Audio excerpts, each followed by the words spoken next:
wabihi jeung ka Allah nasta'inu nyuhunkeun pitulung urang sadaya. Jadi ka Allah nyarira urang kudu nyuhunkeun pitulung karena Allah anu sok nulungan urang. Urang bisa budak gidig, awak sehat, bisa ngaladuit. Eta teh pertolongan Allah euy kudu bejakeun. Bisa ibadah pertolongan Allah eta teh euy.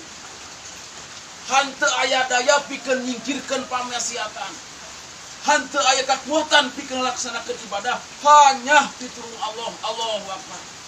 Jadi urang kudu menta-menta ka Allah. Biar dituduhkan jalan yang terbaik. Jangan sampai kita tertuduh jalan yang sasar. Allahu Akbar.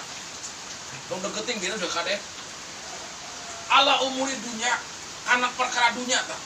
Jadi orang ke Allah nyaira nyunkeun pitulung karena perkara dunia. Mana perkara dunia bisa diwapkeun awak sehat udah gidig juga perusahaan ka dunia. Eta dunia kudu ditasarufkeun ka mana? Ka akhirat. Eta dunia teh kudu ditasarufkeun ka akhirat. Kumaha ka akhirat loba dunia pake ngaji. Loba dunia pake nyeun madrasah, pake nyeun masjid, ngabantu ka fakir miskin. Nulung karena nu geulis, nu butut ke tulung.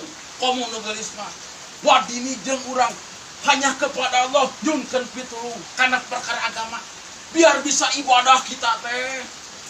Karena hanteu aya kekuatan pikeun laksanakeun ibadah hanya pertolongan Allah. Nyuhunkeun ka Allah biar urang bisa ibadah kepada Allah. Baik aya unolnya kadek wae geus.